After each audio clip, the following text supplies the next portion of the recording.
Boa noite, pessoal. Boa noite, professora. Foram bem no fim de semana? Boa noite, professora. Boa noite. E aí, foram bem? Boa noite, Pepe. Boa noite. E a Leandra mandou para vocês, quer dizer, vocês já tinham o link, né? Mas eu encaminhei de volta, caso vocês tivessem perdido, para vocês darem uma olhadinha antes da aula, daqueles 2 links lá de análise de obra. Chegaram a ver, quem teve tempo de ver? Eu vi, Pepe. Gabriel viu? Mais alguém viu? Letícia? Tá. Então, quem não viu ainda?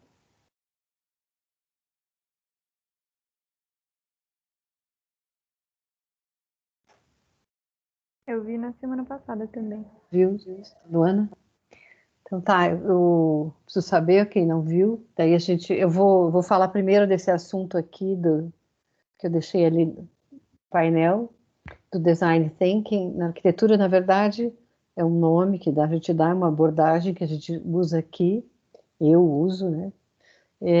Para vocês fazerem, que é o processo de projeto que a gente já começou, que é lá o organograma, o fluxograma, a setorização, faz parte do processo de fazer projeto de arquitetura. Então, vou mostrar aqui o design thinking, que é essa abordagem, que é o processo completo de fazer projeto, que eu preferi dar agora, que vocês já começaram um pedacinho do processo, para vocês entenderem melhor.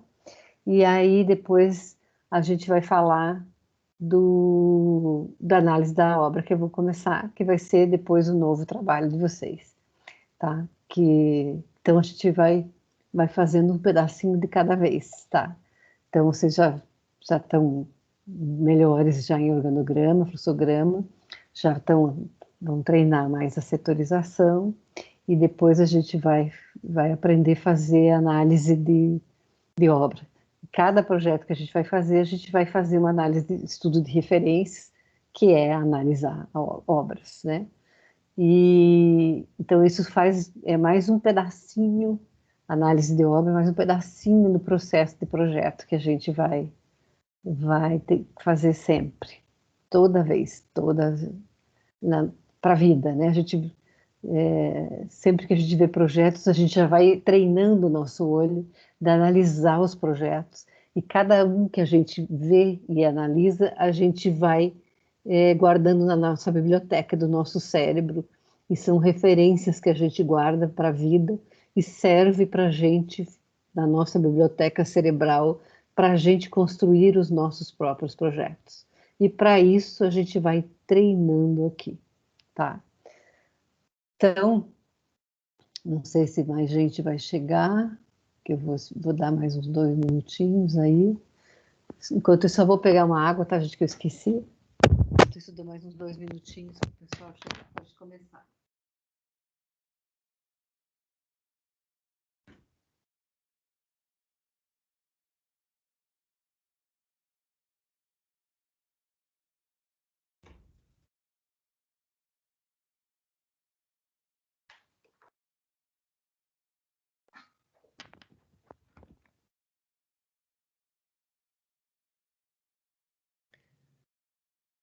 Quem viu lá?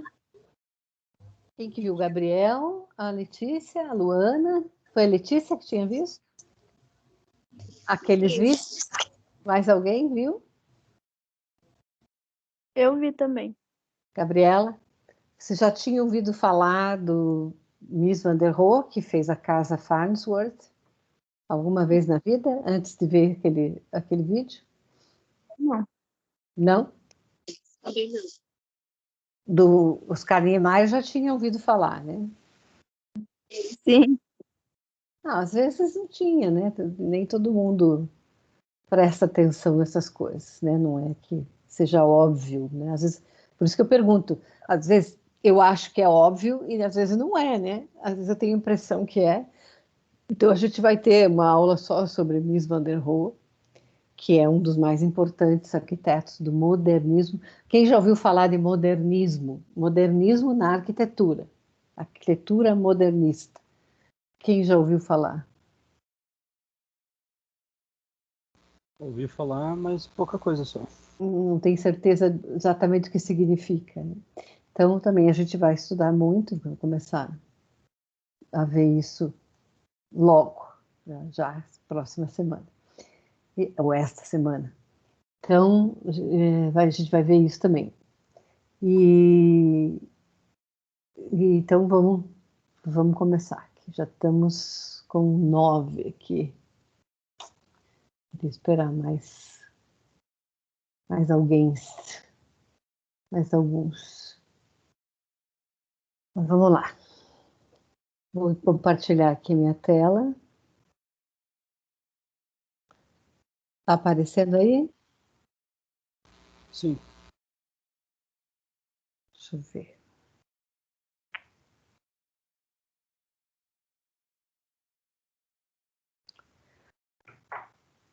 Quem está me mandando desenhos e tal, depois eu vou vendo depois, tá? Hoje a gente vai ver esse assunto aqui primeiro, depois a gente vê os desenhos de quem mandou. Então, o Design Thinking, ele, em princípio, as pessoas sempre achavam que ele era uma abordagem, não é uma metodologia, na verdade é só uma abordagem, né? E a maioria das pessoas pensa que é usado só para design. Na verdade, é uma abordagem que pode ser usada para qualquer coisa. É uma abordagem usada para resolver problemas e qualquer tipo de problema. Então, é um facilitador para a gente resolver qualquer tipo de problema.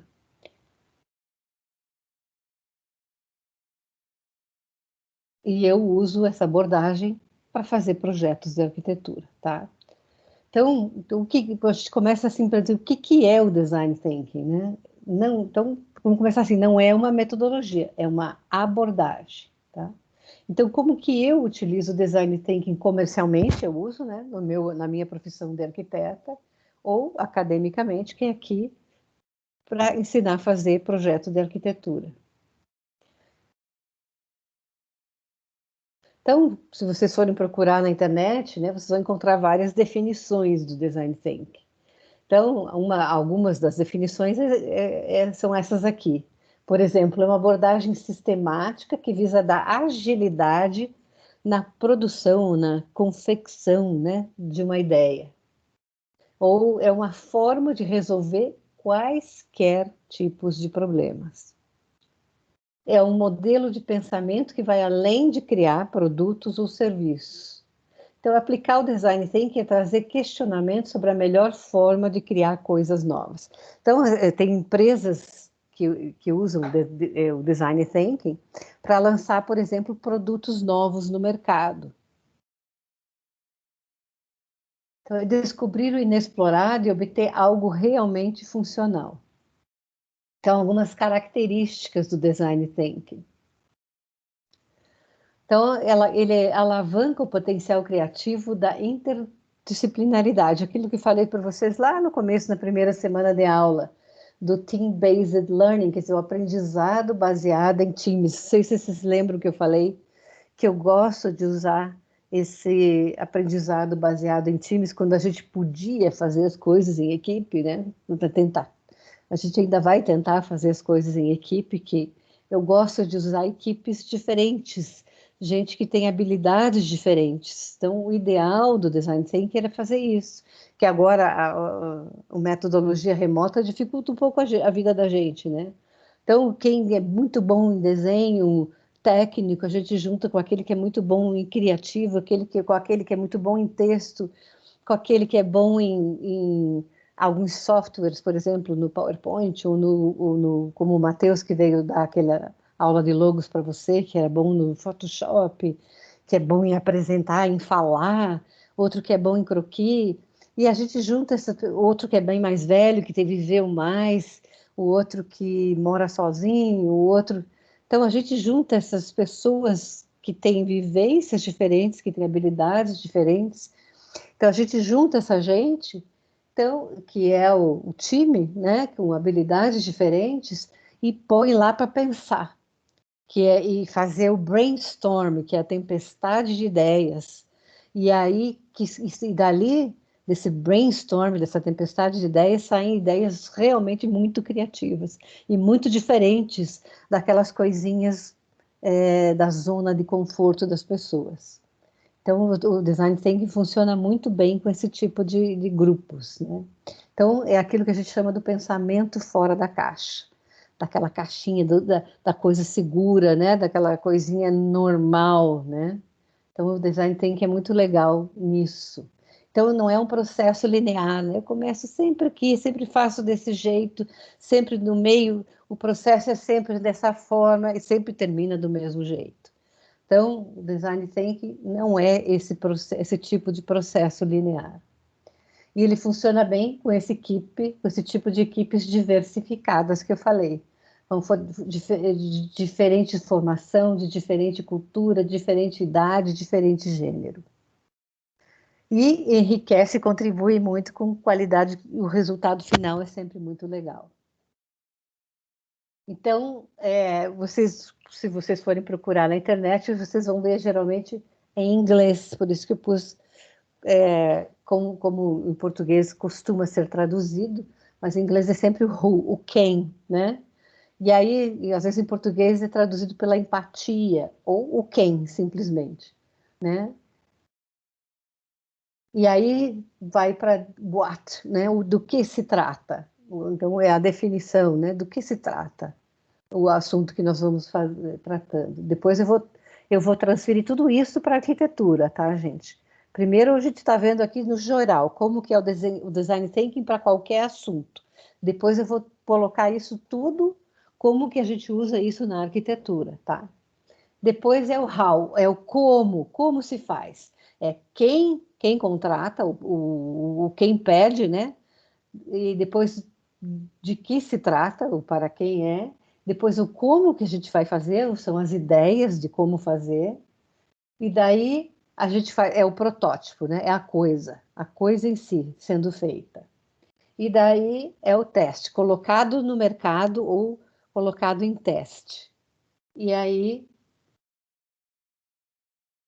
a gente vai ver cada um deles, né? Então, o que, né? Aí se trata de todo o processo, começa e observar as pessoas envolvidas com o tipo de projeto, entender as necessidades dessas pessoas, se colocar no lugar dessas pessoas, entender o comportamento, os desejos, observar e traduzir melhor em ideias como a gente pode melhorar a vida das pessoas. Se não é para melhorar a vida das pessoas, melhor não fazer, né? Realizar aquilo que em inglês a gente pode resumir com a palavra briefing. Então, o briefing quer dizer aquilo. Então, quando alguém vem e contrata a gente para fazer alguma coisa, que é o cliente da gente, eu quero contratar você para fazer determinada coisa, ou desenvolver determinado produto. A gente vai pesquisar tudo sobre aquilo, né? E aí a gente vai entrevistar todo mundo, a gente vai perguntar primeiro para o cliente, o que é que você quer? Para que é? Então, o briefing é isso. Quanto maior o briefing, quanto mais bem montado esse briefing, quanto mais perguntado esse briefing, melhor vai ser o resultado daquilo que a gente vai projetar, planejar. E daí vem o quê? Do que se trata, né? O momento da vivência do problema. Então, essa fase de levantar as informações, pesquisar tudo sobre o assunto, observar todos os envolvidos naquele produto, naquele serviço que a gente vai fazer, vai realizar, vai planejar, analisar todas as tendências de mercado, procurar entender quem é o usuário final, quem é que vai usar aquilo, quem é que vai usar aquele serviço, ou quem é que vai comprar aquele produto. Fazer as entrevistas, observar observações de campo, né? Como é que funciona aquilo, interpretação do tema, em resumo, né? As histórias compartilhadas, tá? A gente vai ler os fóruns, os blogs, as redes sociais, o que as pessoas falam sobre aquilo, né? Se é um produto, se é um serviço. Então, a gente vai conceituar usando o brainstorm, que eu falei, a tempestade de ideias, né? Vai falar se é um grupo que está resolvendo aquilo, daí sai um monte de ideia. E o brainstorm nunca é 5, 6 ideias, são 30, 40 ideias. E daí vem a geração das ideias. depois da tempestade de ideias, né? Daí são as ideias mais viáveis. É a fase criativa, o momento de dar vida àquela tempestade de ideias que a gente teve. Então, a gente coloca de lado todas as preocupações com as questões operacionais e para criar ideias realmente novas. Aqui, ó, isso aqui é muito importante. Esqueça o típico, dê atenção aos extremos. O típico é aquelas coisas da caixinha, sempre do mesmo jeito. A gente dá atenção aos extremos. Aquilo que é bem fora da caixa. Aqui a gente vai prestar atenção. Essas ideias que vão ser realmente as ideias interessantes. Então, lança a mão dos mapas mentais. Isso aqui tem muito, a gente acha na internet como fazer mapas mentais, desenhos, esquemas. Por isso que eu estou dando muito atenção para vocês. A primeira coisa que eu dei para vocês foi croquis, esquemas, storyboards com narrativa. A gente vai ver muito. Eu mostrei para vocês lá no Instagram que eu salvo muitos diagramas. Para arquiteto, fazer diagramas é muito importante. Narrativa. Então, o diagrama para arquiteto é a narrativa, é contar a história de como eu cheguei nessa ideia do projeto. Pensá-las de modo que sejam compreendidas e lapidadas. Quer dizer, aqueles brainstorming é um monte de ideia maluca ou não maluca, né? Mas agora eu vou lapidar a minha ideia, eu vou entender as ideias, eu vou escolher aquelas mais viáveis. É aqui no how, no como fazer. Tá aqui, ó, como fazer. Eu vou encontrar meios e métodos de como fazer as coisas. Vou filtrar as ideias mais possíveis. Tangíveis quer dizer aquelas que eu posso pegar, são as palpáveis, né? E aplicáveis. E daí vem a hora do protótipo, quer dizer, eu vou dar vida a essa solução, né? Eu vou transformar isso numa forma concretizável, né? Eu vou respeitar aquele processo de criação, de ideação do como fazer, não vou jogar fora todo aquele processo lá de trás. Eu tenho que respeitar todo esse caminho aqui. E vou criar protótipos que tornam as ideias tangíveis e realizáveis.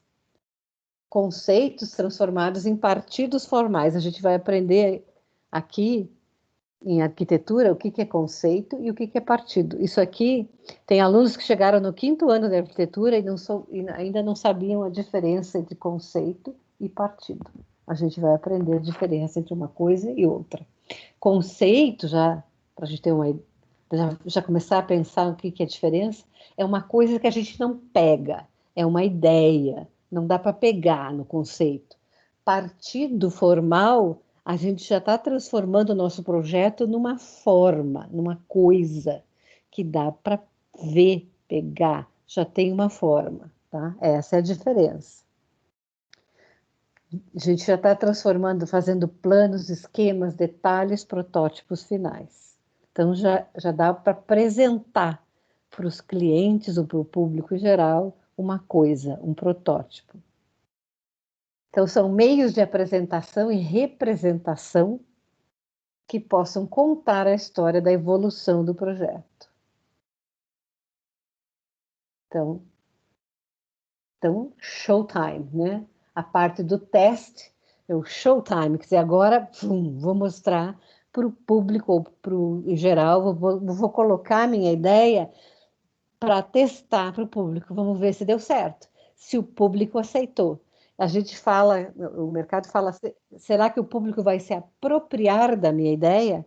Será que, e se o público se apropriar, ou o cliente, quer dizer que a minha ideia deu certo. Então, a primeira impressão é que conta. A gente não deixa o melhor da nossa apresentação ou representação para o final. A gente põe a melhor parte de cara, já de começo. Vocês já ouviram? Quantos de vocês já não conhecem alguém da família de vocês que tem aquela louça mais linda do mundo guardada e nunca pôs na mesa? Aqueles cristais mais lindos do mundo que ficam lá na cristaleira e nunca serviram, nunca colocaram na mesa. Quantos de vocês têm isso da avó, ou dos pais, ou alguma coisa assim. Guardados para uma ocasião melhor, ou para algum de vocês tem isso na família? Ocasião que nunca chega, né? Exatamente, Bernardo. Eu sei como é que é. É. Eu Então, mesma, não é nem só minha família, não. a roupa, aquela roupa para uma ocasião especial, qual é essa ocasião? Alguém tem a ideia de qual é esta ocasião especial? Então, Professora, meu amigo, ele tinha um tênis, pô, mas tênis custava milão, né? E É. ele nunca usou o tênis. Vendeu. Vendeu Vendeu sem usar. por 800. Perdeu dinheiro, então, né? Perdeu. Perdeu Nunca usou. dinheiro. É. Então, eu tenho alunos que fizeram perspectivas renderizadas. Renderizada quer dizer com aquele acabamento realista, né? Que fizeram perspectivas maravilhosas no TCC que a gente chama em arquitetura TFG, trabalho final de graduação, quer dizer, com a banca final, né? E que deixaram as perspectivas maravilhosas na última prancha. Então, são 7, 8 pranchas no TFG e deixaram todas as perspectivas na última prancha. Aí a banca já estava cansada e de mau humor e deixou as melhores imagens, o melhor para o final. Daí a banca já está de mau humor e cansada. E às vezes estava cheio de defeitos o projeto. E aí a banca já não está com o espírito de avaliar bem mais aquele projeto.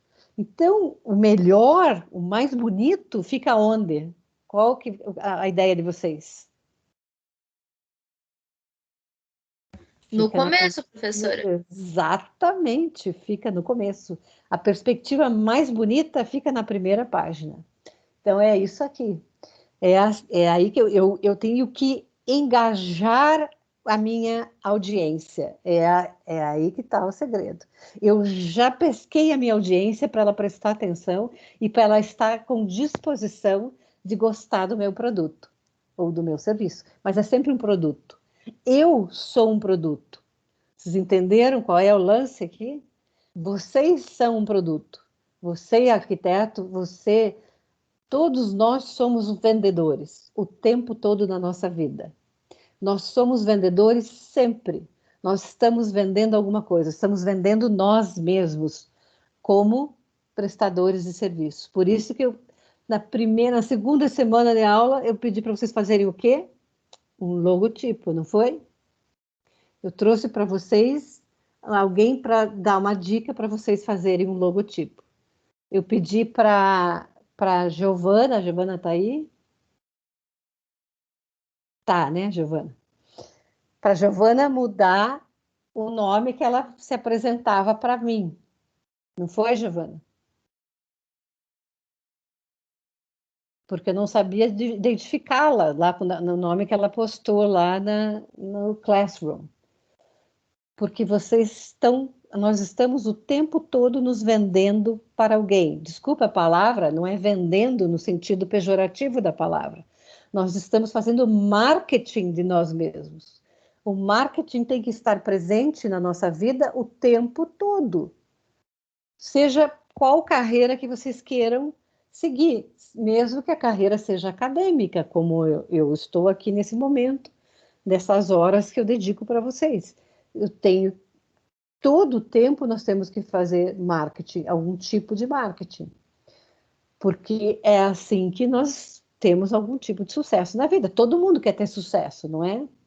Então, tá no nome que nós escolhemos, no e-mail que nós escolhemos, no logotipo que nós escolhemos, na forma como nós nos apresentamos para o cliente, para o professor, para o outro, para o próximo, e tudo isso. Então, nós somos o marketing, seja qual for o tipo de carreira que nós queremos seguir. Então, então o showtime está aqui, e o showtime tem que ser a vida inteira. Então, eu nunca fui a arquiteta mais brilhante, a aluna mais brilhante na escola de arquitetura, mas eu sempre vendi bem as minhas apresentações de trabalho. Eu sabia fazer perspectiva, muito bem. Então, eu escolhia o melhor ângulo do meu projeto e fazia uma super perspectiva. Nem era um projeto tão brilhante assim, mas era o melhor ângulo, as escadas, as estruturas, as treliças, e botava muitas texturas e tal. E sempre tirei nota bem alta por causa disso. Era marketing. Eu sempre fui boa de marketing dos projetos. E é já desde a escola da arquitetura. Então, eu estou dizendo para vocês fazerem marketing já para mim aqui.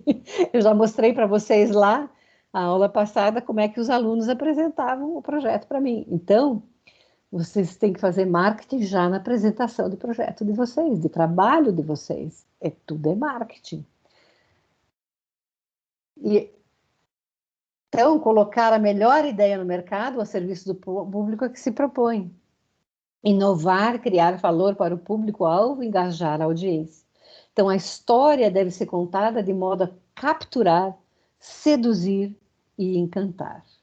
A apresentação verbal, isso que eu estou fazendo aqui, deve servir de suporte à narrativa gráfica, no nosso caso, que somos arquitetos, e não o contrário. Então, nós devemos seduzir, engajar e encantar primeiro graficamente, e depois o blá blá blá. O blá blá blá, no caso dos arquitetos, é o que menos interessa, tá? Então, eu vou contar uma historinha aqui, como que do design thinking, no caso do Uber, que todo mundo conhece, né? Como que o Uber usou o design thinking, né? Aquele ator Ashton Kutcher, vocês já viram falar dele? Ator bem altão, né? Fez algumas comédiazinhas. Ele é um dos sócios do Uber. Então, o Uber, as primeiras ideias, eles precisavam de táxi lá em Nova York, que não tem nunca, né? Como é que eles chegaram a essa ideia? Porque eram pessoas que precisam de táxis melhores e mais rápidos e a todo momento, né? E aí foi assim, né? Os caras era uma startup. Foi assim, né? Esses eram o quem.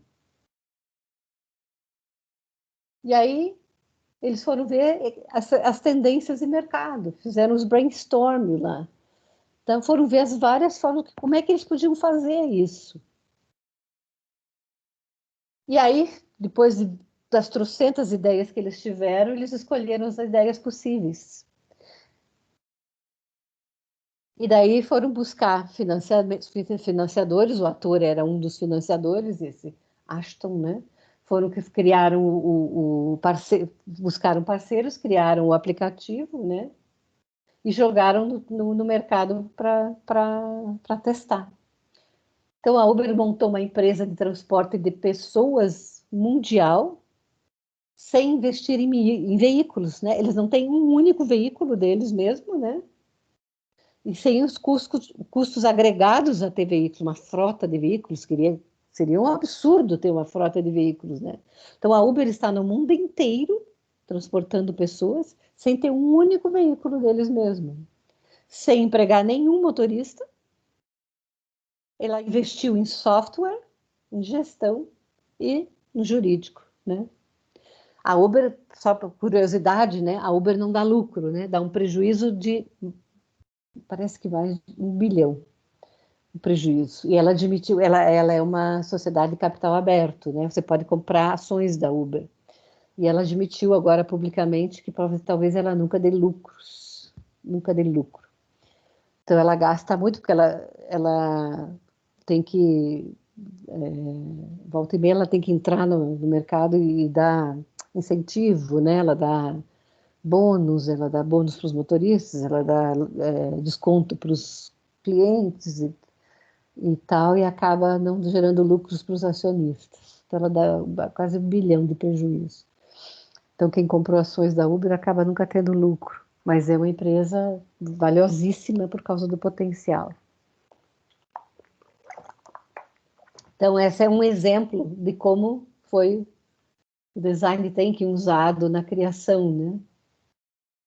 Mas e o design thinking na arquitetura? Vocês podem me interromper a qualquer momento, tá, gente?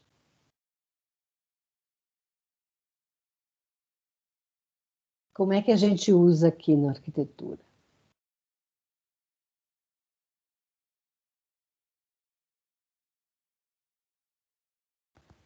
Então, eu já mostrei esse tipo de imagem para vocês já estavam usando, sem saber, né?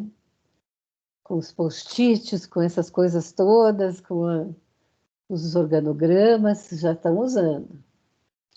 Então, o quem aqui para nós, o who, aqui por enquanto sou eu. E lá no mercado de trabalho, na vida real, é o nosso cliente, que vem e traz para nós um problema. Então, o problema é o tema. O que é que nós vamos fazer? Então, no caso aqui, nosso primeiro problema, qual foi que eu trouxe para vocês? Faz de conta que eu fui o cliente de vocês. O que eu trouxe para vocês de problema? Lá na aula de teoria, o que eu trouxe para vocês fazerem? Qual era o problema? Hã? A cozinha gourmet? Também foi um deles. Eu trouxe vários, né? Na aula de teoria, eu fui o cliente, eu disse para vocês que era o quê? Uma família, era para um projeto do quê? Era uma família, ela era arquiteta, ele era um chefe, tinha uma filha, um filho, não era isso? Esse era o cliente, né? Faz de conta que eu era o cliente. Eu trouxe para vocês um problema para resolver. Vocês eram os arquitetos. E daí vocês tinham que fazer um briefing comigo. Então, eu sou o cliente, vocês vão me entrevistar. E vão perguntar tudo, como é que eu quero essa casa. E aí eu vou dizer para vocês. Aí vocês vão fazer um programa de necessidades. E vão perguntar tudo, como é que eu quero essa casa. Né? E aí esse é o briefing que vocês vão fazer comigo. Vão perguntar tudo, tudo. Como é que eu imagino essa casa? Como é que eu quero? Como é que eu vivo? Como é que a minha família vive? Como é que nós fazemos? Como é que nós dormimos? Como é que nós comemos? Qual é o tamanho que nós imaginamos? Foi o que eu fiz com aquele meu cliente, daquela casa que vocês viram, que eu mostrei. Como é que eles comem, como é que eles cozinham, se eles brigam, se eles cozinham, como é que eles recebem os amigos, né? E se recebe visita, a visita dorme lá e tal. Se eles fazem churrasco, se eles assistem jogos, televisão, blá, blá, blá. Tudo. Como é que é a vida deles? A gente entra na vida deles, no mundo deles e tal. A gente acaba vendo as brigas de família até e tudo. Que eles brigam na cozinha, tudo eu sei da vida deles já. Os filhos, que os netos dormem, eles são da minha idade, os netos vão lá e dormem na casa e tal, que daí não sei o quê, que os irmãos são assim, blá, blá, blá, que tem o vovô lá, o vozinho, que usa fralda geriátrica, eu sei tudo. Tudo isso foi na entrevista. Eu tinha que saber tudo isso para poder projetar a casa. Eu sei que o vovozinho tem 90 anos, que ele vai morrer logo, mas ele vai usar a suíte do térreo, daí quando ele morrer, daí o casal vai ficar velho, vai deixar de subir a escada, daí vai usar a suíte do térreo, tudo isso, a garagem, o carro, tudo isso, o carro tem tal comprimento, tal tamanho, e não sei o quê, tal, aquela casa não é agora, é só para os fins de semana, mas aí quando eles ficarem mais velhos, eles vão mudar para lá, tudo. Eles não querem que os vizinhos vejam eles na piscina, blá, blá, blá. O que eles gostam de comer, que eles brigam lá na cozinha, um gosta de cozinhar isso, gosta de... Tudo isso foi perguntado no briefing. Aqui, nesse momento, quando eles pediram para fazer o projeto da casa. Daí, eu fui pesquisar, e qual é o gosto deles, né? Que tipo de coisa. Daí, eu fui pesquisar todos os tipos de casa que eu imaginei e montei uma apresentação PowerPoint para eles. Aí para a família toda ver, para sentir que gosto que eles têm, né? Para eu ver o estilo da casa que eu vou projetar. Aí fui fazer pesquisa. Tudo, e materiais, e brises, e estruturas, e janelas, e blá, blá, blá, e um monte de coisa. E montei uma apresentação, e fiz uma apresentação para a família. Aí eu vi qual era o gosto deles. Se eles gostavam de telhadinho. Eu não gosto de telhadinho. Eu não sou incapaz de fazer um projeto, uma casa com telhadinho. Com 300 águas de telhado. Águas são aquelas caídas de telhado. Eu não faço. Eu não faria. Daí eles tinham que trocar de arquiteto, porque eu não faço. Então, eu não nem pus no meu apresentação de PowerPoint uma casa que eu não gosto, porque eu não ia fazer. Eu só pus casas que eu gosto. Então, aí eu vi, aí eles selecionaram as casas que eles mais gostaram, e aí, bom, agora eu já sei o gosto deles, né? Daí eu já sei o quê? Então, eu já sei tudo que eu tenho que fazer e tal. Já está definido. Eles já selecionaram, eu já sei que tipo de coisa eles querem, já sei o tamanho, agora eu já defini, já na entrevista, já do briefing, já definimos os tamanhos de tudo, né? Lembra do programa de necessidades? Eu já sei mais ou menos quantos metros quadrados vai dar a casa deles. Já sei que vai dar 250 metros quadrados, que a gente viu as áreas das coisas. Agora tem o brainstorm, que eu e a minha equipe fizemos um brainstorm e vimos tudo, os estilos das coisas, tivemos umas 20 ideias de coisas e escolhemos um partido formal, um conceito e mais um partido formal e tal, e tal. E daí tal, fizemos uns esquemas, fizemos lá uns croquisinhos e tal. Ficamos namorando a coisa, dormindo, aqui é sleep over, né? Em inglês fala, dormir sobre a coisa. Por isso que tem o bonequinho ali e tal. E daí fomos resolver a coisa do como fazer. Daí fizemos um pré-projeto, um estudo preliminar. Em arquitetura chama estudo preliminar, que vocês vão fazer. Então tem um estudo preliminar. E aí a gente apresenta para o cliente. E ele vai ver se gosta ou não gosta. Apresentação. Se ele gostou, ele vai dar um feedback para nós. Se vai ter coisas para lapidar, se não, a gente volta lá. Daí resolve, muda, tal, tal, resolve, arruma tudo que ele não gostou. Se tiver assim, antes disso aqui, a gente vai fazer um anteprojeto, também tem. Depois do estudo preliminar, tem a fase de anteprojeto, tá? E daí, se está tudo resolvido, vai para o projeto de execução. Depois do estudo preliminar, está tudo resolvido, está ok, vai para o projeto de execução e daí vai executar o projeto, tá? Na vida de verdade. Na vida da faculdade, perdão, fica só até o estudo preliminar ou só até o anteprojeto. E daí vai para a apropriação, que é usar mesmo e construir a casa. Então, aqui são as fotos que vocês já viram dos alunos. Aqui as maquetinhas de estudo, maquetinhas finais. Na escola, a gente faz primeiro uma maquetinha de estudo, que é na fase do pré-projeto, e depois tem uma maquetinha final, quando já está tudo ok. Daí, no estudo preliminar, vai uma maquetinha final, ou no anteprojeto. Essa daqui são maquetes de detalhes. Daí são maquetes da escala 1 para 20 ou da escala 1 para 25. Ó. Esses aqui são projetos maiores. Aqui são visitas à obra. E aí, fim de semestre. Festa. E é isso. Não precisamos... Aqui, a fase dessas duas primeiras aqui, a fase do brainstorm, da confusão, que a gente está elaborando as coisas da cabeça. Essas duas aqui, essa aqui na incubação, que a gente está entendendo a coisa, aqui é a fase da formatação, que a ideia já está clara, e aqui a apresentação e foco, a fase do teste, que a gente põe a coisa em teste. E é isso aí. Esse é o Design Thinking. Alguma dúvida? Esse é o processo de projeto. Então, Professora, depois você consegue mandar esse PDF para Leandro encaminhar para a gente, que é bastante informação, não deu tempo de anotar tudo. não, esse aqui não precisa anotar, vai ter no vídeo. Esse aqui não, porque esse aqui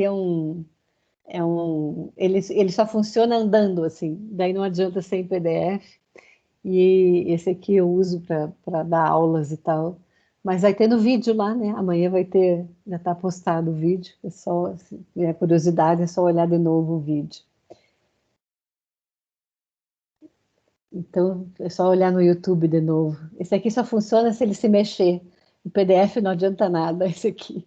Então, como todas as bolinhas se mexem, não adianta.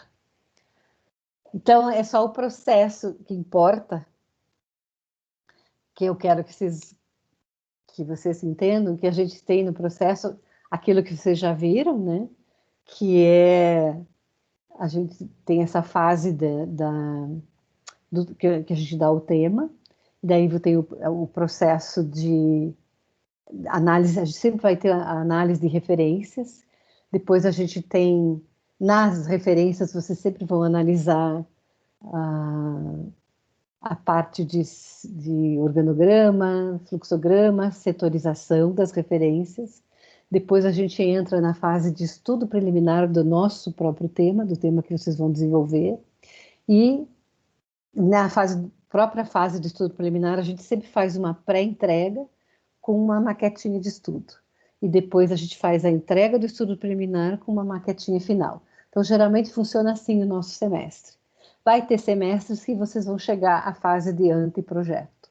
Um ou outro semestre, nem todos. Tá? Vai ter um semestre que vocês vão fazer o projeto legal. O projeto legal é aquilo que a gente apresenta na prefeitura para obter um alvará. E vai ter um semestre, pelo menos, que vocês vão chegar à fase do projeto executivo, que é o projeto que a gente manda para a obra, para executar a obra, pelo menos num semestre, tá? Durante a escola inteira. Então, um semestre vocês vão fazer o projeto legal, que a gente manda para a prefeitura para ter alvará, e um semestre vocês vão chegar até a fase de projeto executivo, que é o que a gente manda para a obra, para executar a obra, que é um passo a mais, tá? Então, é isso aí, só para vocês saberem como é que é o processo todo, tá? Que eu perguntei naquela aula, e ninguém sabia, o que o engenheiro e o pedreiro, o mestre de obra, leva para a obra para construir o prédio, e ninguém sabia. Ele leva o projeto executivo. É isso que ele leva. E quem que faz o projeto executivo? Nós, os arquitetos. Nós que fazemos, tá? Então, a gente faz primeiro um estudo preliminar, mostra para o cliente. O cliente diz, eu quero que mude aqui, mude ali. Aí a gente traz de volta, muda, melhora, arruma. Daí, ele diz, agora tá bom. Daí a gente faz um anteprojeto.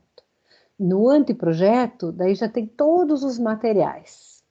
Aqui você reveste com essa cerâmica, aqui você põe estrutura metálica, aqui põe o vidro X, o Y, Z. Daí, isso vai para os engenheiros calculistas, o hidráulico e elétrico, o anteprojeto. Daí volta para o arquiteto, com todos esses outros projetos dos engenheiros, que a gente chama de projetos complementares. Daí o arquiteto faz o projeto executivo, que a gente chama compatibilizado com os projetos complementares. E aí o projeto executivo tem todos os detalhes minuciosos de tudo, e esse executivo vai para a obra, para o prédio, o edifício, seja qual for, ser executado. Então, o arquiteto é que faz tudo isso, tá? Então, esse projeto executivo, com tudo que tem de direito, explicadinho, é o arquiteto que faz, tá? O arquiteto é o Deus do projeto, do edifício, seja qual for que vai ser construído. Oi, pode falar. Demora todo esse processo? Depende do tipo de edifício. Tem uns que demoram bastante, se o edifício for muito grande, tem uns que são rápidos. Eu gosto, por isso que eu gosto, por exemplo, de fazer corporativos industriais, por isso que eu fui nessa área, porque as coisas funcionam bem rápido, porque o cliente corporativo e industrial precisa das coisas muito rápido, porque a indústria ou a empresa precisa que as coisas vão rápido porque ela precisa funcionar ligeiro. Eu não gosto muito de fazer residencial, porque o cliente residencial fica mudando muito de ideia, né? Ah, e a tia, a avó e a amiga ficou dando palpite. Então, eu não tenho muita vontade de lidar com clientes residenciais, mas financeiramente é muito bom fazer interiores e residenciais, mas eu prefiro as coisas mais ágeis. Então, é uma questão de perfil e de vontade. Então, cada um vai. Então, por exemplo, a arquitetura de interiores financeiramente é muito bom. O mercado é muito bom, mas é uma questão de perfil. Eu não tenho muita paciência. Eu gosto do cliente industrial e corporativo, porque são muito rápidos. Eu fiz um cliente lá que está na minha página, FDF, Latin America Food, foi 4 meses. Então, foi muito bom, muito rápido. Fiz indústrias muito rápidas, 6 meses, um ano. E às vezes uma casa demora isso também, um ano e meio. Você trabalhando em cima do mesmo projeto, né? Então, tudo depende do tamanho. Um prédio, às vezes, demora bem mais que isso, porque vai e volta, né? Tem que aprovar, então... Mas é muito gratificante, muito interessante, gostoso de fazer. Agora que tem o software BIM, que eu falei para vocês, que é tudo tridimensional, é muito viciante até, né? Tem que tem que gostar muito de fazer. É gostoso. Você construir as coisas, você está vendo ela crescer na sua cabeça. É apaixonante. Agora, se você começou e já quer terminar, então essa não é a sua praia daí, né? Daí você tem que ir para outro, não sei para que outra área, né?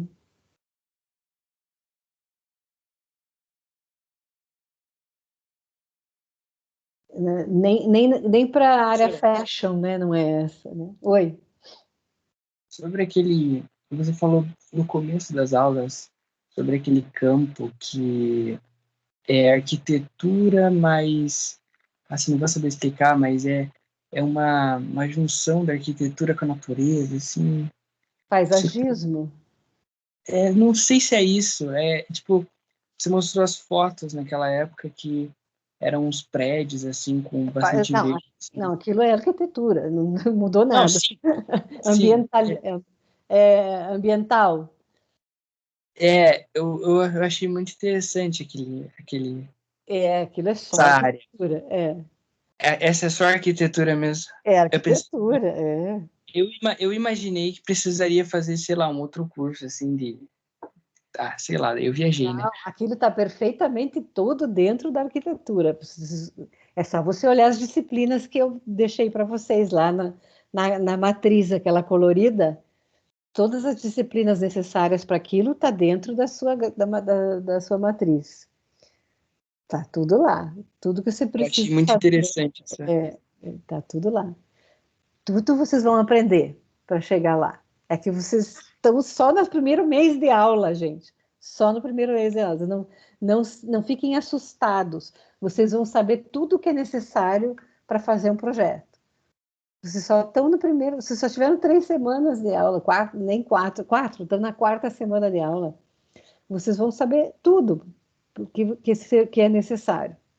Tudo, inclusive mexer com os softwares. Então, é viciante mexer com o software, é uma delícia, não é assustador, não. É apaixonante, muito gostoso, né? Não é como desenhar à mão, né? Então, desenhar à mão pode ser mais complicado, mas quando você entra no software, todo mundo vai ter a habilidade para isso. Então, não se preocupem, não. Então, pode parecer impossível agora, quando você mostra o todo, Mas não, é um passo de cada vez. Então, eu só estou mostrando para vocês o processo. E aí vocês começam a conhecer os arquitetos e como é que eles fazem, e aí vocês começam a curtir um de cada vez. Então, isso é apaixonante. E aí o olho de vocês começa a ficar treinado, e aí tudo aquilo que vocês veem nos filmes, que os arquitetos são as pessoas mais charmosas do cinema, e tem por quê? É porque é assim mesmo que é. São as pessoas mais interessantes. E é por isso que precisa ter cultura.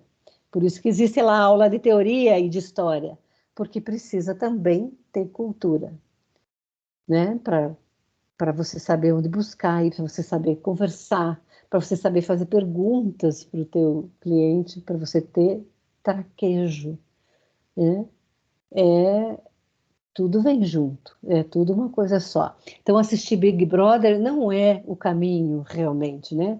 E ver toda aquela baboseira que se faz ali, não é o caminho para você ter cultura. Aquilo é a coisa mais inculta que eu já vi na minha vida.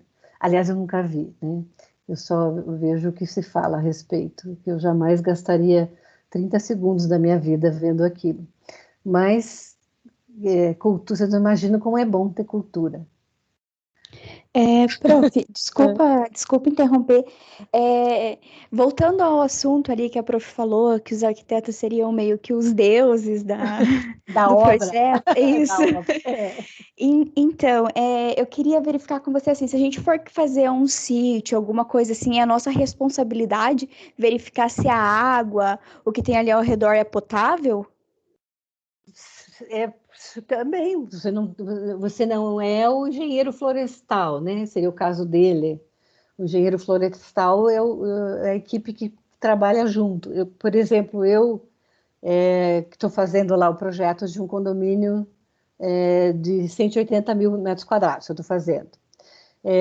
Então, eu tenho que fazer um relatório de impacto de vizinhança. Então, eu convidei o engenheiro florestal para fazer parte dessa equipe. Tenho que convidar, entendeu? Eu não tenho que entender da parte florestal lá. Tem lá uma nascente, por exemplo, nesse terreno, tá? Mas eu tenho uma ideia, sim, de que lá tem um problema, que ela é potável, sei, porque é uma nascente e tal. Mas eu não tenho que entender desse assunto, tá? Nesse caso, lá é uma equipe multidisciplinar, que é obrigatória nesse caso, tá? Eu não tenho que saber se ela é potável ou não. Eu tenho que saber que tipo de gente eu tenho que buscar para me indicar ou fazer uma análise e tal. Eu não tenho que fazer essa análise, não. Não é a minha área essa, tá? Nesse caso lá, é o técnico daquela área. Então, eu chamei e ele faz parte da minha equipe. Mas, sim. Tá? Mas se não fosse esse o caso, não é o projeto tal, eu tenho que chamar alguém para fazer essa análise. Eu não tenho que fazer, não. Não é a minha área essa.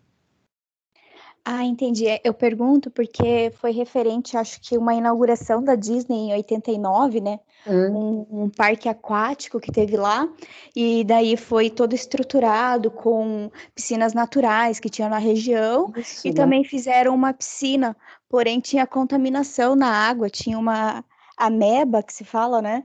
Que morreu várias pessoas lá, foi fechado até essa área, tá. Não, e não era ninguém sabe quem é a culpa. Mas ele tinha que chamar, mas aí são os gerenciadores do parque que tinham que ter chamado alguém, não é o arquiteto. Aliás, a Disney é um grande exemplo que você deu, que até a gente leu esses dias, como que toda a Disney World em Orlando foi uma visão até do próprio Walt Disney, porque lá era um pântano, né? Tinha muitos mosquitos. Então, a Disney não tem mosquito, Disney World, mas foi toda uma visão, um planejamento todo que eles fizeram para não ter mosquito. Mas aí foi um planejamento, uma equipe multidisciplinar, tá? Daí teve gente dessas áreas todas, tá? Não era só o arquiteto sozinho. Então foram feitos canais, então teve aí paisagistas, teve botânicos junto, arquitetos botânicos, teve gente das diversas áreas, puseram plantas adequadas, gente que da parte de hidráulica, um monte de gente que fez, tem túneis todos por baixo. Então, um projeto conjunto lá que cuidou disso tudo para que não tenha mosquito, porque não tem água parada nunca lá em todos os canais que tem lá, porque é uma cidade da Disney World. Então, tem todo um projeto conjunto, eles plantaram plantas adequadas para que os mosquitos não parem, não se reproduzam, que a água nunca fique parada em todos esses canais, que as águas estão sempre correndo. Então, se você vai para Disney, não sei se algum de vocês já foi para Disney World, lá em Orlando, não tem mosquito. O terreno original lá era pântano, o que mais tinha lá era mosquito. E lá não tem mosquito nenhum. Quer dizer, eles não queriam que milhares e milhões de pessoas que vão lá todos os dias fossem picadas por mosquito o tempo todo, né?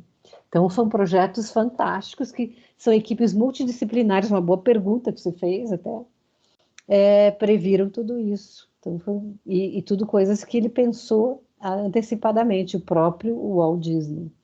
Então, foi um fantástico o projeto da Disney. Isso aí foi um acidente que você está falando, então. Aconteceu depois, foi um imprevisto, né? Isso, até tanto que era uma região bem, porque é bem grande, né? Era um lugar bem escondidinho lá, daí agora eles fecharam, desde 89 tá fechado, na verdade.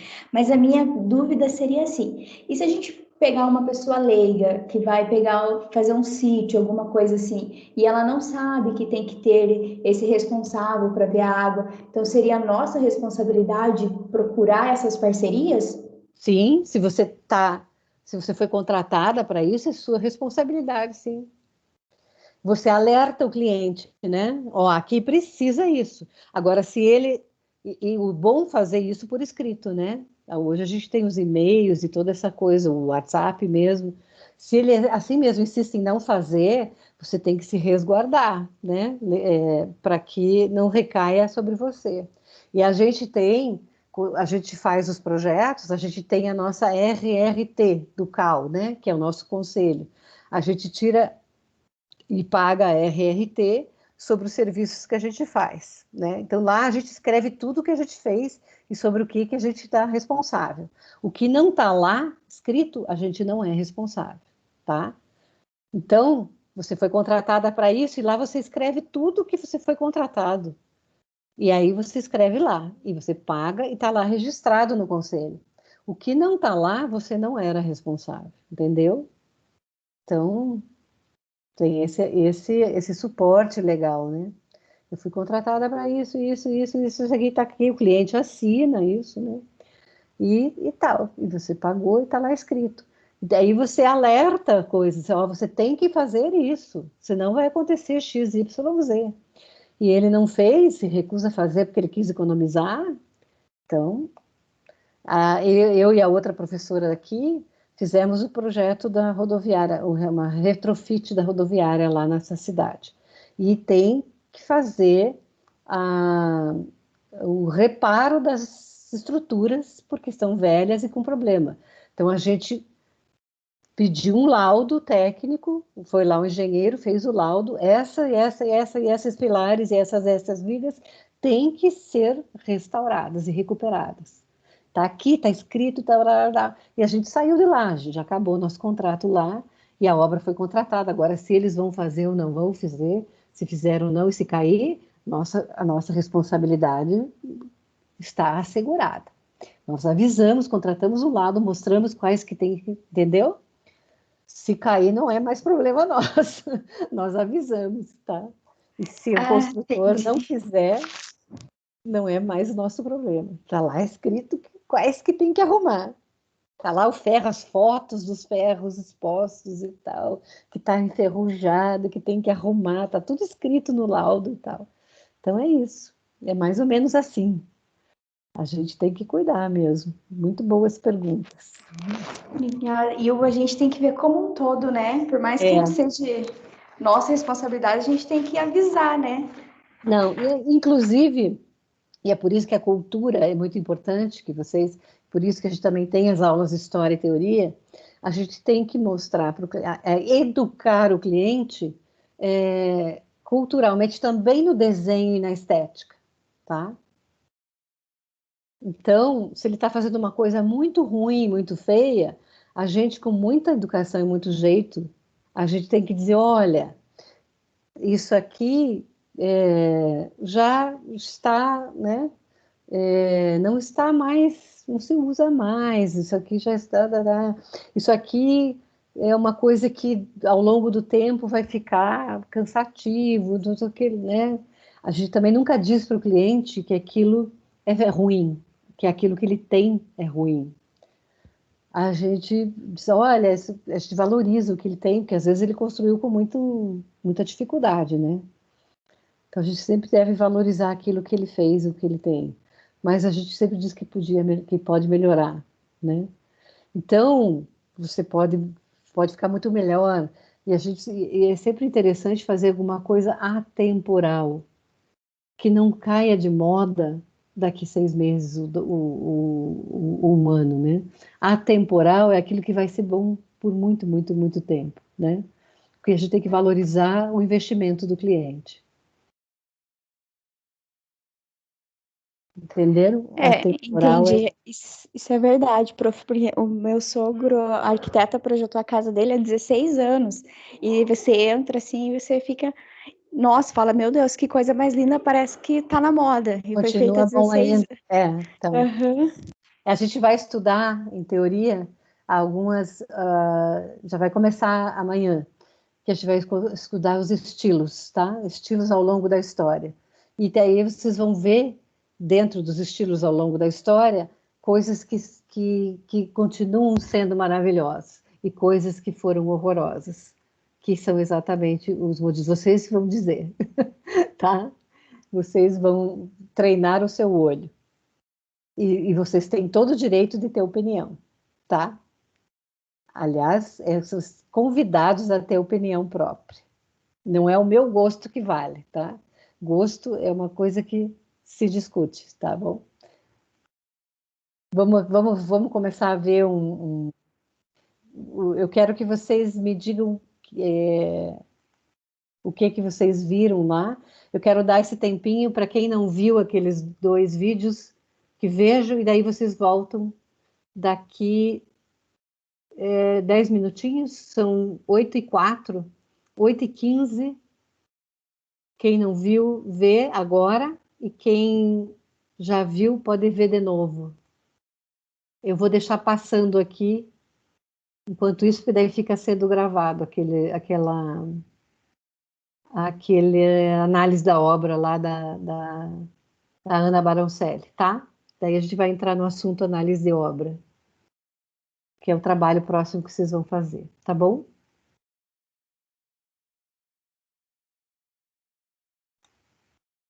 Eu vou passar aqui o da Casa das Canoas enquanto isso.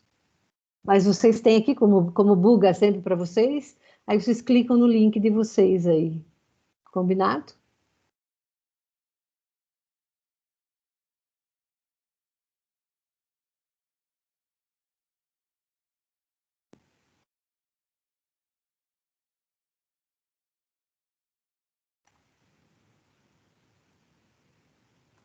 Essa casa ela foi construída entre os anos de 1951 e 1954 pelo arquiteto Oscar Niemeyer, e ela foi construída para ele mesmo morar com a família. Ele residiu lá por 6 anos com a filha Ana Maria e a mulher Anita.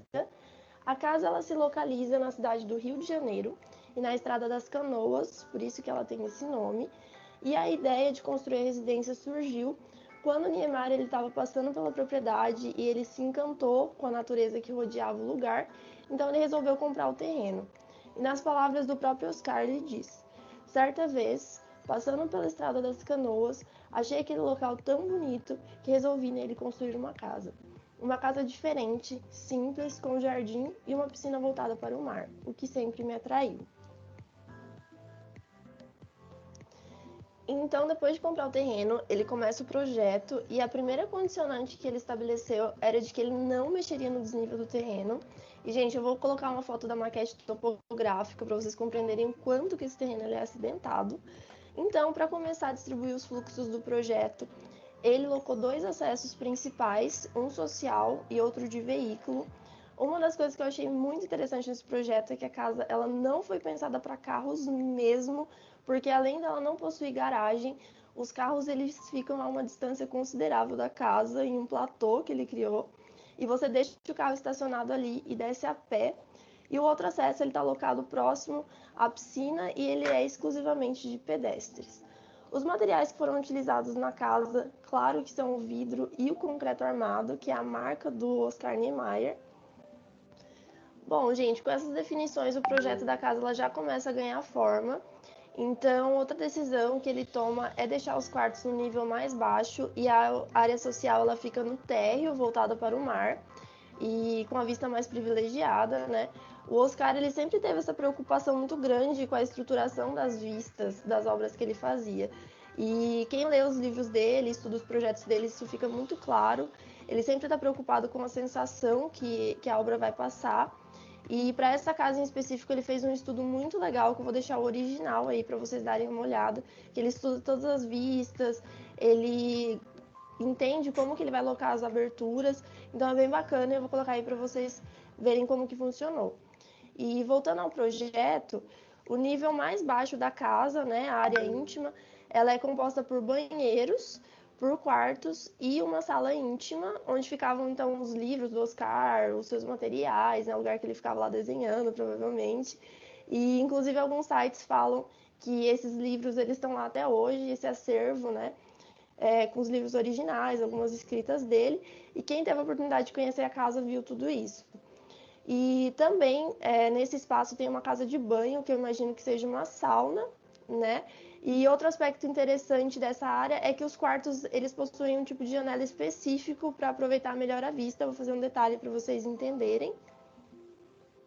E só para fechar a composição dessa área íntima da casa, é muito interessante você ouvir as pessoas que visitaram a casa falando que quando você está descendo a escada e você vai atingir essa área íntima da casa, que tem os quartos, que tem a sala, né, onde ele tinha as ideias dele, você sente essa sensação de recolhimento, né?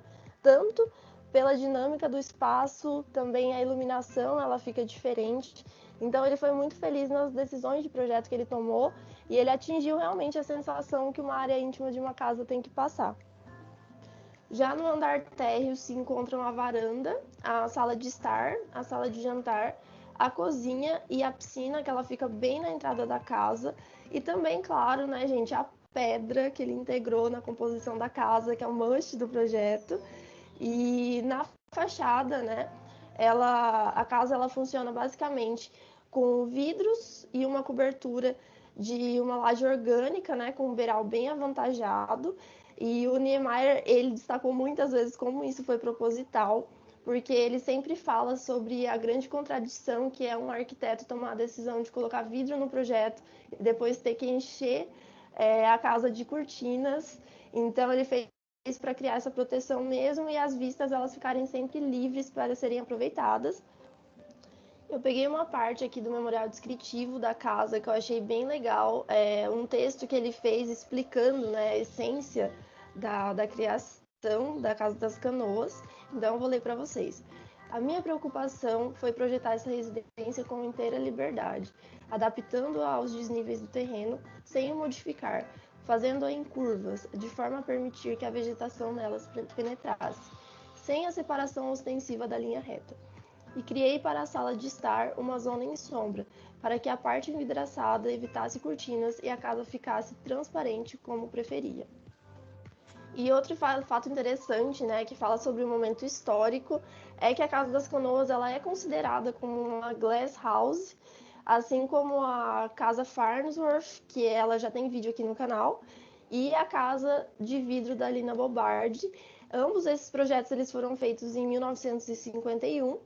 E claro, né, gente, a nossa maior referência de todas, de integração entre obra e natureza, que é a Casa da Cascata, do Frank Lloyd Wright, Essa casa ela foi construída anteriormente, no ano de 1939, e com certeza teve influência em todos esses projetos que vieram posteriormente. Então agora algumas histórias e tretas aí envolvendo a casa, que eu sei que vocês gostam de saber. Em 1954, o Walter Gropius, um dos fundadores da Bauhaus, ele veio aqui no Brasil para participar da exposição de arquitetura da Bienal de São Paulo. E ele, muito ousado, ao visitar a obra da Casa das Canoas, né, ele virou para o Oscar e ele disse que era uma casa bonita, mas que ela não era multiplicável. E o Oscar, ele ficou estarrecido, né? As próprias palavras dele, ele disse que ficou estarrecido, porque não fazia sentido. A casa estava num lugar muito específico e o terreno ele necessitava de um projeto muito específico. Então, ele só reafirmou assim, essa raiva que ele tinha pelo funcionalismo que a Bauhaus pregava. Enfim, ele falou isso em várias entrevistas, então é engraçado ver o jeito que ele conta, porque ele é bem debochado mesmo. E uma pergunta que eu me fiz é por quanto tempo e até quando que o Niemeyer ele morou nessa casa. E, então, segundo os sites e entrevistas que eu vi, ele morou na casa até 1959, que foi quando começaram as obras de Brasília, e ele teve que ir para lá para acompanhar. E depois ele acabou saindo, né, do país por causa do golpe militar de 1964. Então ele nunca mais voltou a morar na casa e ela ficou sob posse da família dele e está até hoje. Sobre o estado atual da casa, bom, em 2015, os arquitetos do CAU, né, do Conselho de Arquitetura e Urbanismo, eles visitaram a casa em companhia do bisneto do Oscar, o Ricardo Niemeyer, e ele contou sobre vários problemas que a casa ela vinha enfrentando, como vazamentos, problemas de impermeabilização, e que precisariam trocar cerâmicas e vários outros ajustes, né? Por um tempo, a casa ela fez uma parceria com a prefeitura, né? E aí aconteceu uma reforma, ela ficou aberta para visitação e ela virou um museu com acervos do Oscar Niemeyer. Ela cumpriu esse papel por algum tempo, mas no momento ela se encontra fechada porque foram identificados alguns problemas de estruturas mais graves. Então, essa reforma ela foi avaliada em 2.700.000, né? Então a casa ela está fechada hoje porque eles estão captando esses recursos para fazer uma nova abertura, que eu espero que seja em breve, que eu tenho muita curiosidade de conhecer essa casa. E, bom, gente, basicamente é isso. Eu espero que vocês tenham gostado.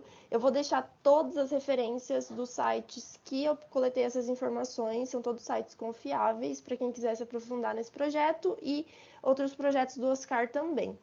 Se você gostou, deixa um like, compartilha e até o próximo vídeo. Ó, gente, eu super recomendo que vocês sigam a Ana Baroncelli. Ela tem aqui no canal dela, ó, tem aqui, por exemplo, nas playlists, tem que as obras clássicas de arquitetura comentada. Então, do tipo dessa aqui, ela tem... Olá, gente. O vídeo de hoje... Todas essas aqui, como essa aqui que eu mostrei, ela tem todas essas outras importantes, que ela faz do mesmo jeito desse aqui. Sesc da Pompeia, que é em São Paulo. E aí ela tem também de desenho, que é bem interessante, alguns desenhos. Perspectiva também.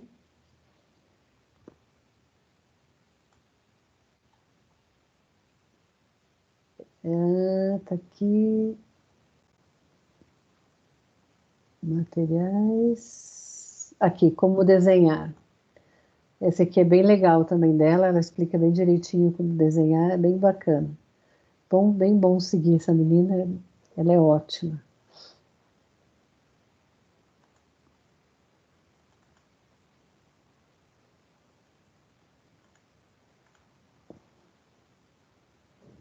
Então vamos lá.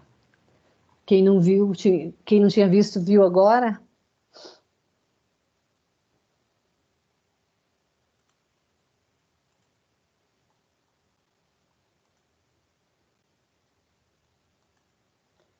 Então, a gente vai fazer uma análise, a gente vai fazer como exercício primeiro, e depois a gente vai fazer um trabalho, tá? Mas primeiro, antes de dar essa aqui, do Frank Lloyd Wright, não vou dar ainda, amanhã não, quarta, eu vou dar uma aulinha sobre o Frank Lloyd Wright para vocês. Vamos falar só dessa aqui, da Casa das Canoas. O que vocês viram?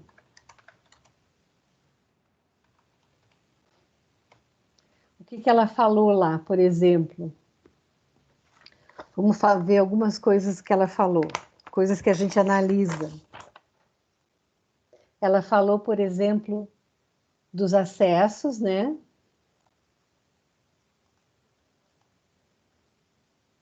Ela mostrou os setores, lembra que ela pintou lá? A área íntima, ela pintou. Ela mostrou lá o setor íntimo. Ela mostrou o setor social.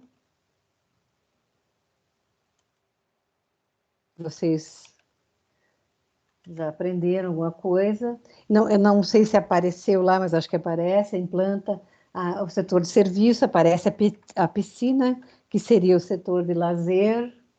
Então, isso tudo, numa análise de obra, a gente tem que pintar. A gente pinta com as cores que vocês aprenderam lá. Vocês escolhem uma cor e pintam esses setores. Ela fala dos acessos lá, aí aparecem as circulações na planta, ou seja, a gente mostra e pinta as circulações. Opa! A gente pinta, a gente identifica os fluxos na plantinha, se ela não mostra lá, a gente procura a planta da Casa das Canoas e mostra os fluxos. Deixa eu procurar aqui.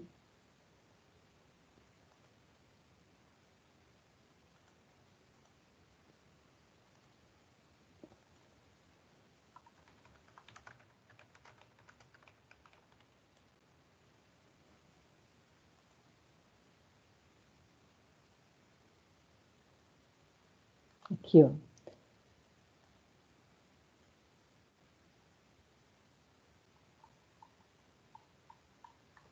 Cadê a plantinha?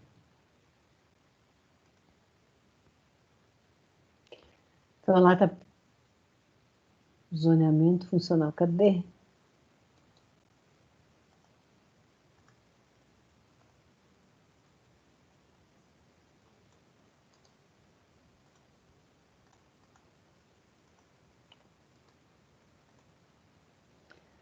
Então, tá lá, ó. Zona íntima privada, azulzinha. Zona social, a rosinha. Zona de serviços, amarelinha. Então, isso é uma setorização. Aí eu posso fazer o fluxo, como é que vai de um lado para outro. Aqui o fluxo é vertical, né? A escada. Então, a escada é a parte de circulação. Eu posso fazer mais um quadradinho e escrever circulação. Aqui, a piscina, esse aqui é a piscina? 5. Piscina. Então, é lazer. 4, o que é? É a pedra. Então, isso é setorização. Daí, que mais que eu posso identificar? Acessos. Vou identificar o acesso. Ela mostra lá no vídeo. Aí a gente pega lá do vídeo e vê por onde que é o acesso, põe as setinhas. Aí, desníveis, ela mostra no vídeo também. Se eu conseguir um cortezinho, vou ver se tem algum cortezinho aqui, ó.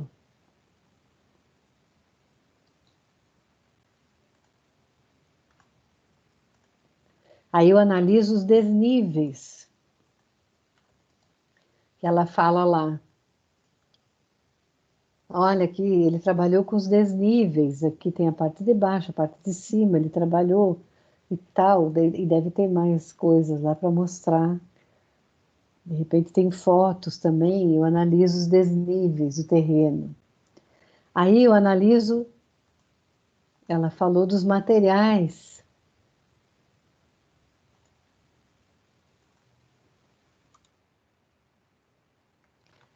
Materiais. Que materiais que ele usou? Ele usou concreto, e mais vidro, né? Opa, perdão. Deixa eu pôr menorzinho aqui. Concreto, vidro, acho que não muita coisa mais, né? Se a gente descobrir lá, a gente põe aqui. Aí ela fala também, a gente pode pôr aqui pontos de interesse. Vou pôr bem menorzinho para caber tudo aqui.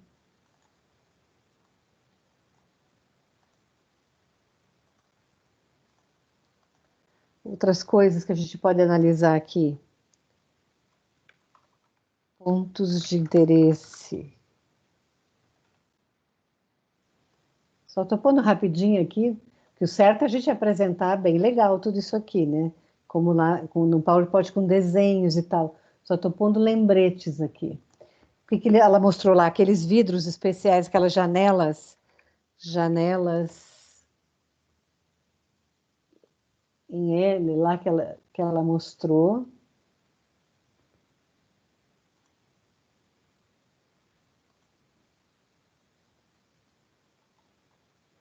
Deixa eu ver se aparece em algum lugar aqui.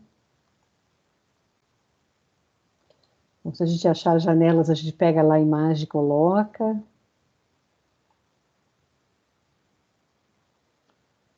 Deixa eu ver se aparece em algum lugar.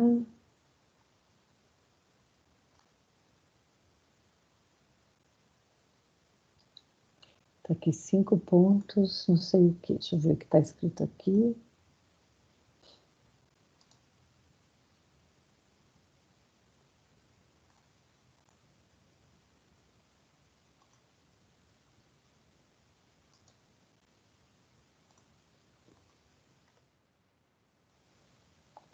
Cinco pontos para nova arquitetura. Isso aqui que nós vamos aprender. Pilotis, dadadá. Isso aqui nós vamos aprender. Daí a gente coloca aqui. O jardim na volta, planta livre, a janela fita, fachada livre. Isso aqui nós vamos aprender na aula que vem. Também eu coloco lá, que nós vamos analisar.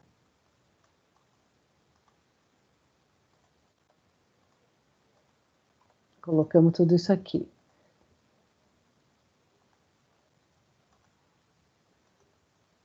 Ah, perdi o meu texto, que eu estava começando a fazer.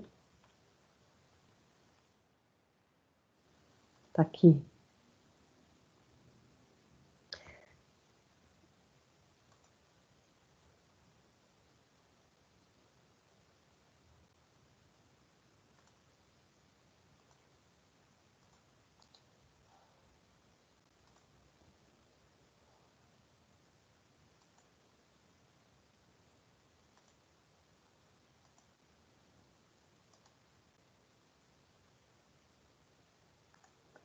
Então, tenho 5 pontos para nova arquitetura também.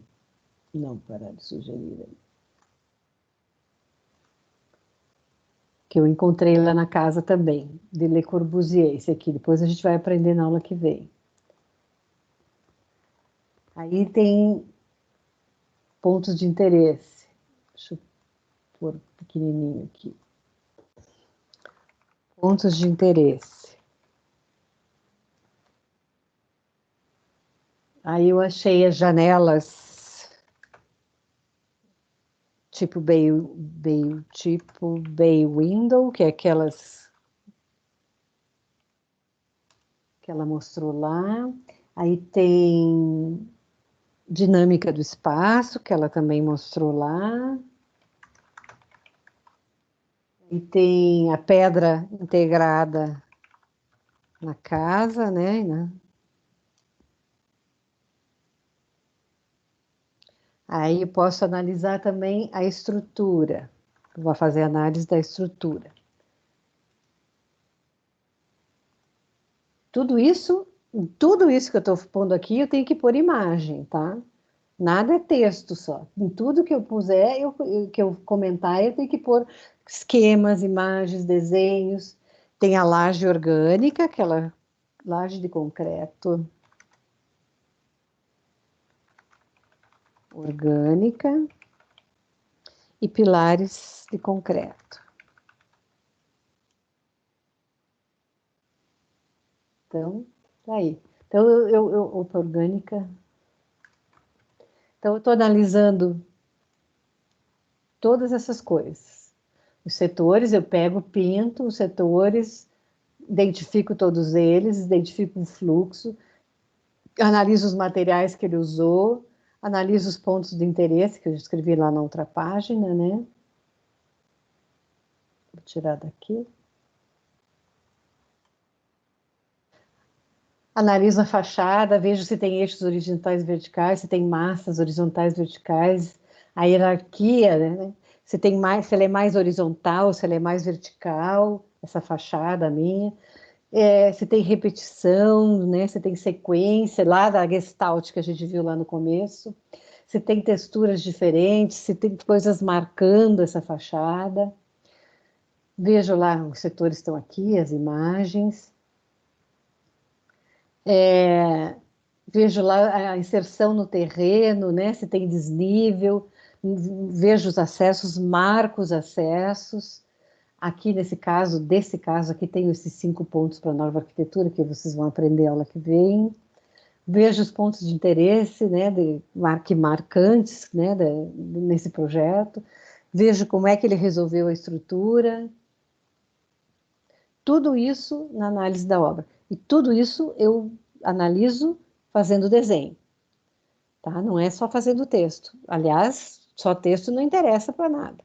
Tudo isso eu acho desenhos, eu pinto, marco as coisas, acho fotografias, eu posso fazer análise da obra com fotos, tá? Eu posso pegar as fotos e aí eu marco, pinto por cima das fotos, marco nos vidros, essa laje orgânica eu posso pintar nela aqui para mostrar, não precisa ser só em desenho. Eu posso analisar na foto, ó. Pego essa foto aqui.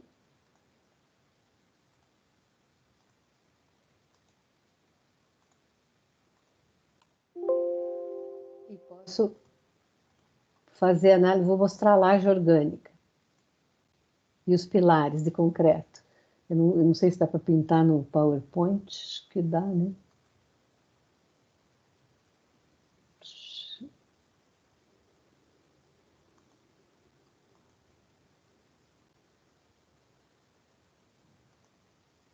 Acho que dá.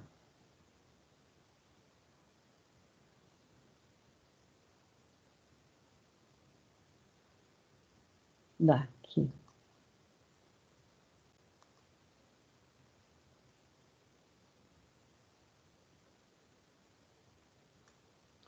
Então, eu pego.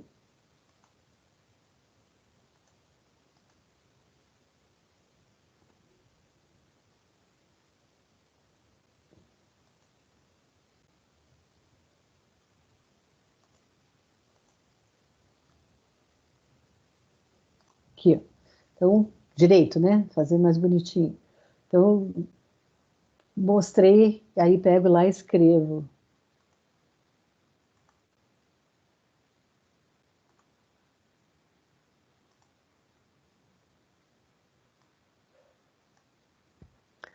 Laje orgânica.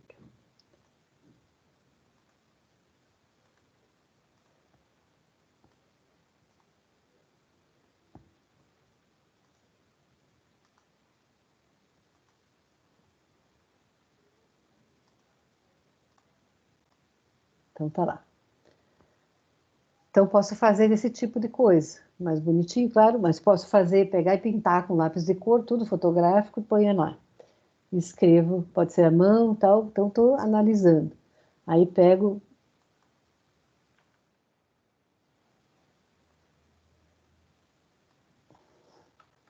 Pilar de concreto.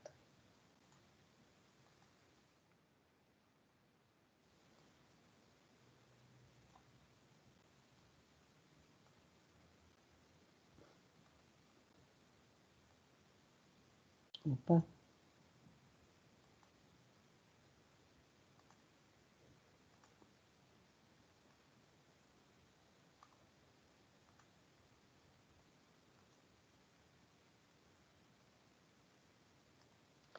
Pilar de concreto, tá? Então, posso fazer desse jeito, numa foto. Ou num desenho. Então, como são obras muito famosas, tem um monte de informação.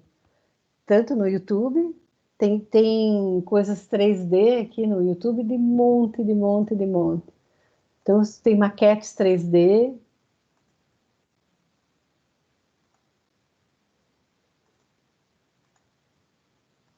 Por aqui, Casa das Canoas, por exemplo, maquete 3D, deve ter. Maquete eletrônica, ó, Casa das Canoas.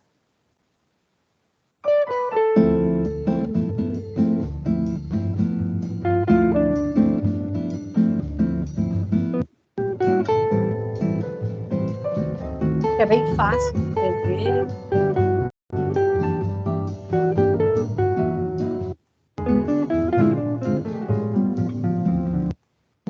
Tô passando.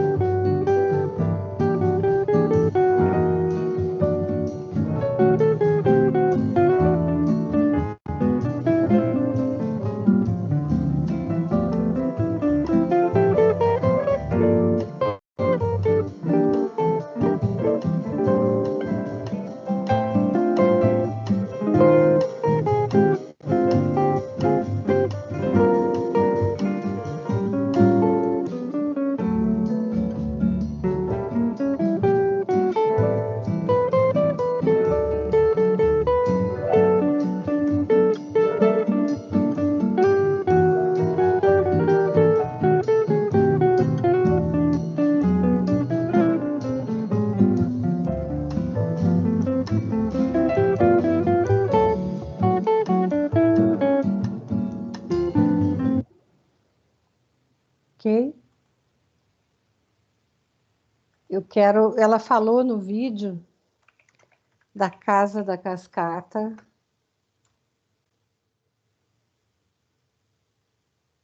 Do Frank Lloyd Wright, tá?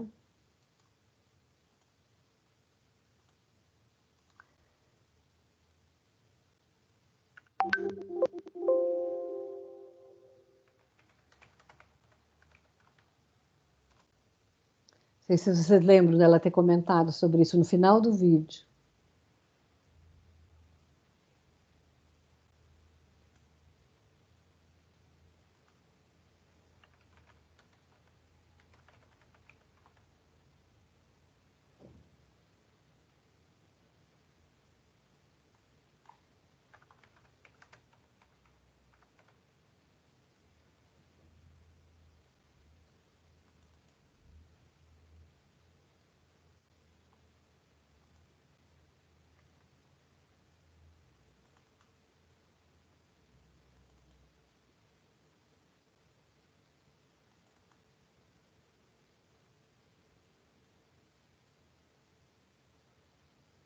Lembram?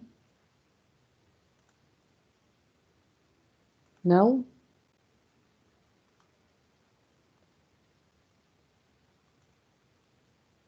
Pessoal, Lembro sim, professor.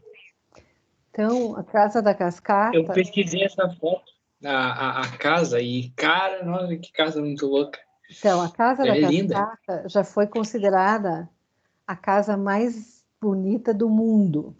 Então, eu vou ter que falar para vocês sobre Frank Lloyd Wright a aula que vem, e agora eu vou mandar para vocês o vídeo da Casa da Cascata, quero que vocês vejam.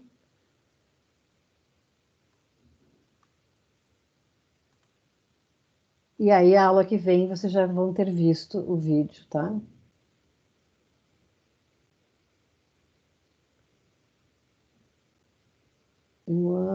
Peraí que eu passei o vídeo para... Deixa eu passar para a Leandra, então...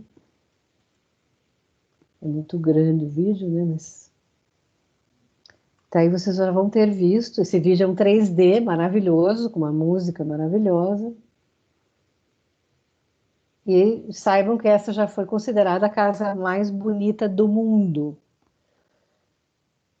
E o Frank Lloyd Wright é considerado um dos melhores arquitetos do mundo. Lógico que ele já morreu, e ele é um dos modernistas, junto com o Niemeyer, com o Mies van der Rohe, com o Le Corbusier.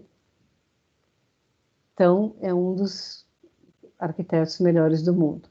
Aí eu quero que vocês vejam esse vídeo. A Leandra já encaminha para vocês. E a quarta-feira vocês já vão ter visto, tá? Vejam agora. E aí a gente já se despede aqui, tá? Vocês Beleza, vendo esse professor. vídeo. Podem abrir o vídeo já. Quer dizer, demora acho que para baixar. E eu vou passando ele aqui enquanto isso.